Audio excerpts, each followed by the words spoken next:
여기는 중요합니다. 자, 세포라는 게 무엇인가요? 우리가 기본적인 단위다라고 얘기했었던 게 기억나실지 모르겠어요. 그래서 생명체, 생물체라고 하는 뭐 식물이 됐든 동물이 됐든 동물에 속하는 사람이 됐든 그러한 하나의 생명체의 구조라든지 아니면 기능상의 기본 단위를 우리가 세포라고 얘기를 했죠. 그래서 이 세포가 비슷한 것들끼리, 기능이라든지 아니면 생김새가 비슷한 것들끼리 모이면 우리가 그것을 조직이라고 얘기를 했죠. 그쵸? 그래서 조직에 대한 정의가 이렇게 나와 있고요. 그 다음에 두 가지 이상의 조직이 모여서 무엇을 형성한다? 기관을 형성을 합니다. 기관. 기관이라는 게 무엇이었나요? 뭐 신장, 간, 위, 이런 것들, 장, 네, 이런 것들이 기관입니다. 기관. 네, 그래서 조직들이 두 가지 이상이 모이면 기관을 형성할 수가 있다. 자, 그 다음에 기관들이 모여요. 특히 이 같은 일을 하게 되는 기관들이 모여서 기관계라는 것을 만들죠. 기관계. 그래서 기관이 모여 형성하는 것이다. 기관계 예를 들어서 소화기계 있습니다. 소화기계. 소화기계에 어떤 것들이 여기에 기관이 모여서 만들어지냐 소화기계는 구강, 식도, 위, 소장, 대장, 여러분들이 다 들어오셨을 법한 이 기관 하나하나 전부 다 음식을 씹어서 삼키고 이동시켜서 분해시키고 흡수시키는 역할을 다 해요. 그쵸? 그래서 한 해 1년에 같은 역할, 같은 기능을 하기 위해서 이 기관들이 다 모여서 무엇을 만들었다? 소화기계라는 하나의 기관계를 만들었습니다. 이와 같이 우리가 몸이 형성을 하기 위해서는 세포에서부터 기관계까지 순차적으로 형성이 되어야지만 하나의 생명체, 생물체 이렇게 만들어질 수가 있다. 봐주시면 되고요. 여기에서 중요한 거는 세포가 무엇이냐, 조직이 무엇이냐, 기관이 무엇이냐, 기관계가 무엇이냐에 대한 개념을 여러분들이 알고 계셔야 됩니다. 그래야 뒤에 있는 내용을 이해할 수가 있겠죠. 자, 여러분들이 보이시는 것처럼 앞에 세포가 이렇게 생겼어요. 영어로는 셀이라고 얘기를 하고요. 수업 시간에 이 내용도 아마 영상으로도 보여드렸습니다. 그래서 보시면은 하나의 세포 안에 굉장히 다양한 세포 소기관이 들어있어요. 이렇게 모양이, 형태가 다 다릅니다. 이런 애들이 다 세포 소기관이라고 하는데 중요하죠. 세포 소기관 굉장히 중요하고 그 다음에 세포의 형태를 보면 이 막으로 둘러싸여져 있어요. 그쵸? 뭐가 이렇게 둘러싸여져 있고 바깥쪽과 세포의 내부, 안쪽이 구분이 되어 있죠. 이 막으로. 그쵸? 그래서 형태가 보호받고 있고 그 내부와 외부가 철저하게 분리가 되어 있으면서 내부가 또 보호를 받고 있습니다. 이 막 때문에. 그래서 세포가 이렇게 생긴 게 세포였지라는 걸 기억을 하시고 우리한테 중요한 건 세포의 구조 하나하나를 뜯어서 봐야 돼요. 일단 가장 먼저 세포의 안쪽에 있었던 핵을 잘 보셔야 됩니다. 그래서 핵이 어떤 역할을 했느냐. 유전 물질을 저장하고 있다. 유전 물질을 우리가 무엇이라고 보통 얘기하나요? DNA. 그쵸? 네, 여기에 우리 유전 정보가 들어있죠. 유전 물질 핵 안에 저장이 되어 있습니다. 핵은 이렇게 막으로, 두 개의 막으로 이루어져 있고요. 구멍이 있네요. 핵공이라고 하는 핵막에는 이렇게 구멍이 있습니다. 자, 그리고 이 안에 우리가 이 핵소체라고 하는 부분이 가장 진하게 보이는 이 부분이라고 우리가 볼 수 있는데 여기에서는 리보솜을 형성합니다. 리보솜이라는 또 다른 세포 소기관이죠. 예, 그래서 핵이 중요한 게 이런 내용을 우리가 가지고 있었죠. 핵. 네, 여러분들 교과서에 보시면 핵에 대한 전반적인 설명이 나와 있을 겁니다. 그래서 여기에 있는 핵의 특징, 구조, 어떻게 생겼는지 이런 것들을 잘 봐주시는 게 필요하겠죠. 핵 중요하니까. 자, DNA 확대해서 보시면요. 지금 앞에서 보이시는 이 가닥, 두 개의 가닥이 꼬여 있어요. 예, 꼬여 있는데 이게 지금 이겁니다. 실가닥으로 보이는 이 부분, 가닥가닥 보이고 있는 이 부분을 확대해서 보니까 이 실이 두 가닥의 DNA가 서로 이렇게 꼬여 있어서 실의 형태를 이루고 있습니다. 이렇게 실의 형태를 띠고 있고, 평상시에는 이게 그냥 엉켜있는 실처럼 보이는데 그걸 염색질이라고 얘기합니다. 염색질. 여러분들 책에 염색질이라는 핵에 대한 내용에서 보시면 염색질이라는 내용이 나올 겁니다. 자, 이 염색질의 형태로 보통 존재를 하죠. 그래서 이렇게 실처럼 꼬여있는 것처럼 보이는데 유사분열이라고 하는, 우리가 세포가 하나에서 두 개로 분리가 되는 유사분열이 일어날 땐 이 실과 같은 형태에서 모양이 변해요. 어떻게? 이렇게 염색체의 형태로 모양이 변합니다. 이렇게 X자의 형태로 이렇게 변하죠. 이걸 염색체라고 얘기를 하고, 유사분열 때 여기서 한 가운데에서 반절로 나뉘죠. 이쪽에 있는 친구들, 그 다음에 이쪽에 있는 친구들 각각 반절로 여기에서 이렇게 나뉩니다. 이렇게. 자, 그래서 핵 안에 구성, 일단 생김새가 어떻게 생겼는지, 그리고 기능이 어떤 게 있었는지 특징적인 것들 잘 봐주셔야 되시고, 평상시에 염색질로, 이 염색사라고 하는 실 가닥처럼 생긴 게 엉켜있는 것처럼 보이는데 이게 유사분열할 때는 염색체로 변한다라는 내용까지 교과서에서 찾아가지고 여러분들이 잘 학습을 하시면 됩니다. 자, 세포막에 대해서 좀 보도록 할까요? 세포막. 교과서에서 16페이지에 있습니다. 굉장히 중요한 친구죠. 세포막도. 이것도 굉장히 중요한데, 말 그대로 세포를 겉에서 둘러싸고 있는 막이에요. 그래서 세포의 경계가 된다. 그리고 세포를 유지할 수가 있죠. 보호할 수도 있고. 그래서 형태가 흐트러지지 않게끔 잘 모양을 유지하고, 바깥에 있는 어떠한 외부의 경계와 안쪽에 있는 여러 세포 소기관을 보호해주는 그런 역할을 해준다. 자, 선택적인 투과막으로서의 기능을 가지고 있다. 그래서 어떤 물질은 아주 자유자재로 이 막을 통과할 수가 있다. 왔다가 갔다가 이렇게 안과 밖을 아주 편안하게 왔다 갔다 할 수가 있습니다. 그런 물질들이 정해져 있기 때문에 선택적으로 그런 물질들을 이동시킬 수가 있다. 그래서 선택적인 투과막이다. 이렇게 이야기를 합니다. 자, 그리고 두 개의 층으로 이루어져 있는 구조를 볼 수가 있죠. 그래서 인과 지질이라는 가닥이 두 개의 층으로 이렇게 되어 있습니다. 그래서 2층의 인지질막이다. 또는 다른 말로는 인지질 이중층이라고 얘기하죠. 자, 세포막에 대해서 여러분들 교과서에 잘 나와 있습니다. 그래서 보시면은 기능이 첫 번째 줄에 나와 있고요. 그 다음에 또 다른 이름으로는 원형질막이라고도 얘기를 한다. 이렇게 교과서에서 얘기를 하고 있고, 그 다음에 두 번째 줄에 기능에 대해서, 세포막의 기능에 대해서 얘기하고 있네요. 세포와 외부 환경 사이를 구분하고, 그리고 세포 내 환경을 일정하게 유지시키는, 이게 기능이죠. 세포막이 하는 역할. 그 다음에 전체적으로 그 구조는 인지질 이중층, 단백질로 구성되어 있다 라고 되어 있습니다. 단백질이 어떤 건가요? 이렇게 사이사이에 끼워져 있는 게 이 친구들이 단백질입니다. 여기 보이시는 것들, 이런 것들이 전부 다 단백질입니다. 단백질. 이런 걸로 구성되어 있다. 선택적 투과성이 있기 때문에 이렇게 얘기를 하고 있죠. 선택적으로 어떤 물질들을 왔다 갔다 이동시킬 수가 있다. 이 막을. 그래서 지질 용해성 분자라든지 극성이 약하거나 전하 띄지 않는 작은 분자, 이런 아주 조그만하거나 아니면은 어떤 정기적인 성질을 뚜렷하게 띄지 않는 그런 물질이라든지, 아니면은 지질성, 아주 뭐랄까 약간 좀 기름의 성질을 띠고 있는 그런 분자들, 이런 것들은 막을 쉽게 통과한다 이렇게 얘기를 하고 있죠. 그래서 선택적인 투과막이다 라고 보시면 됩니다. 자, 그런데 분자가 큰 사이즈의 그런 물질이라든지 아니면 정기적인 성질을 뚜렷하게 띠고 있는 그런 물질들은 이 막을 통과하기가 어렵다. 이렇게 얘기를 하고 있어요. 세포막에 대해서 한번 잘 봐주셔야 됩니다.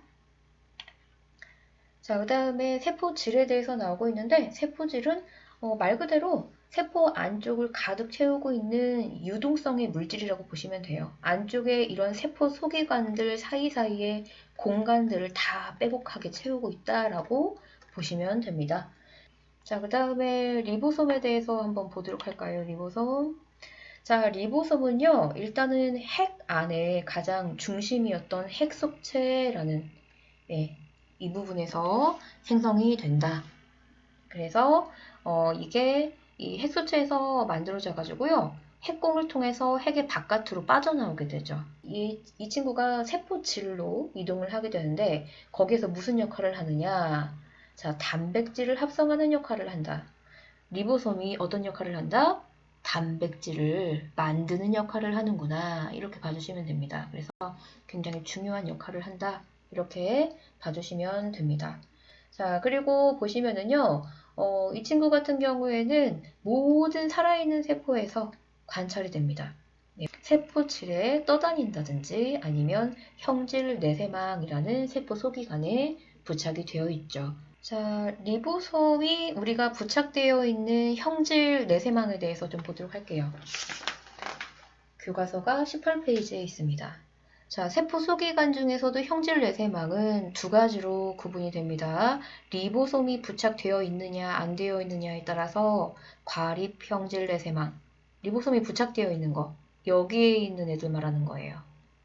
자, 그 다음에 리보솜이 부착되어 있지 않으면 무과립, 여기에 아무것도 부착되어 있지 않은 바깥쪽에 있는 부분들 있죠? 예, 이쪽. 그래서 핵이 지금 여기에 있고요. 핵 공에서 빠져나오는 이 노란색 알갱이 리보솜이 바깥의 세포질에서 떠다니기도 하지만 아까 전에 말씀드렸지만 형질 내세망에 이렇게 부착이 되어 있습니다. 핵과 가까이 위치하고 있는 이 바로 밀착하고 있는 형질 내세망에는 이렇게 리보솜이 부착되어 있어요.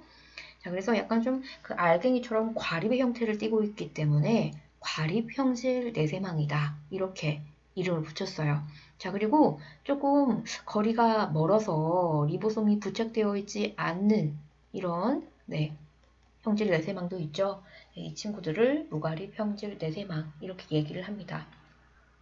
자, 보통은요, 이 친구들이 하는 역할 보시면은요, 세포 밖으로 분비될 합성된 단백질을 분리한다든지 변형, 조립하여 운반하며 같은 세포에서도 위치에 따라 그 배열이 다르다 이렇게 얘기하고 있는데 일단 기능이 나오고 있네요. 이 과립 형질 내세망의 주 역할, 밖으로 분비될 합성된 단백질을 분리 변형 조립한다. 이게 과립 형질 내세망이 하는 역할입니다. 보시면은요. 자, 무과립 형질 내세망은 비단백질 물질인 탄수화물 지질 스테로이드를 합성 분비 저장하는 이러한 역할을 하면서 이런 역할이 필요한 세포들에서 이 무과립 형질 내세망이 풍부하게 관찰된다 이렇게 얘기를 하고 있습니다.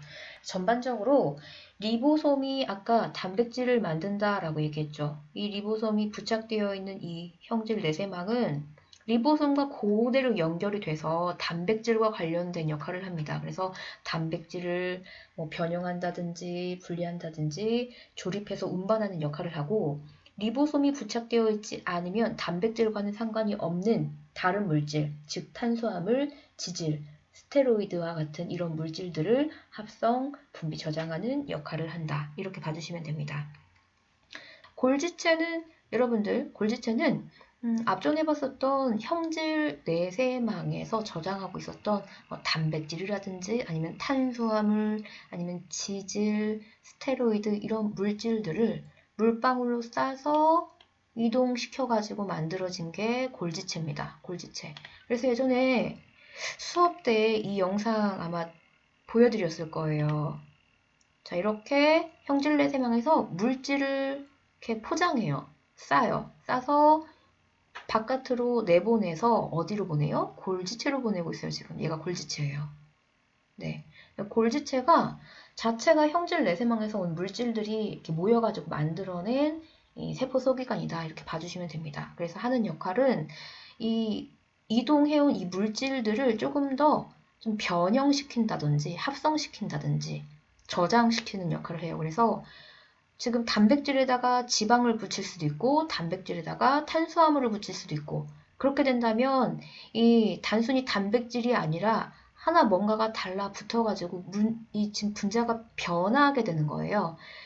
단순히 단백질이 아니라 단백질이 되는 거고 와서 지방이 붙으면 지단백 이렇게 단백질 자체가 약간 좀 변형되는 그런 또는 다른 물질로 조금 합성되는 그리고 또 저장시키는 그러한 역할을 골지체가 한다. 이렇게 봐주시면 됩니다. 예, 용해소체입니다. 자, 용해소체 같은 경우에 다른 이름 같이 알고 계셔야 됩니다. 용해소체의 다른 이름은 리소좀이라고 합니다. 리소좀이라고 얘기하고요. 이 친구는 세포 안에 세포 소기관 중에서도요. 물질을 분해하는 역할을 해요. 다른 말로 청소하는 역할을 한다라고 봐주시면 됩니다. 자, 그래서 보시면 이 안쪽에 이게 리소좀인데요. 이 안쪽에 어떤 특정 그 좀 신기한 단백질이 들어있는데 우리가 그것을 가수분해 효소라고 얘기를 해요. 얘가 뭐냐면 바깥에 있는 물을 끌어와서 이 물을 통해 안에 내부에 좀 쓸데없는 것들을 분해시키는 역할을 한다고 보시면 돼요. 그래서 보시면 영상 예전에 보여줬던 거 한번 볼게요. 물질을 이렇게 어떤 필요 없는 걸 이렇게 자기 안으로 끌어당겨서 가수분해 효소를 통해서 이것들을 제거하는, 분해시키는 그런 역할을 합니다. 용해소체가. 자, 그래서 자가 소화 작용을 할 수가 있다라고 얘기를 해요. 스스로 뭔가를 소화시킬 수가 있기 때문에 이렇게 이야기를 합니다. 청소 과정에 관여한다 얘기를 하고 있죠. 자, 이렇게 생긴 친구가 우리가 미토콘드리아로 알고 있습니다. 다른 이름으로는 사립체라고 하는 이 친구 굉장히 중요한 친구고요. 이 친구가 세포 안에 세포 소기관 중에서 중요한 걸로 치면은 1, 2등 할 정도로 굉장히 중요한 역할을 하는 이유가 ATP를 합성하기 때문이죠. 네. ATP는 우리 몸에서 에너지원, 세포에서 에너지원 이렇게 얘기를 하실 수 있습니다. 교과서에서도 세포의 에너지원인 ATP의 주된 원천이 되며 이렇게 이야기를 하고 있죠. 이렇게 그래서 이 안에서 ATP가 만들어지는구나. 우리가 이렇게 봐주시면 됩니다.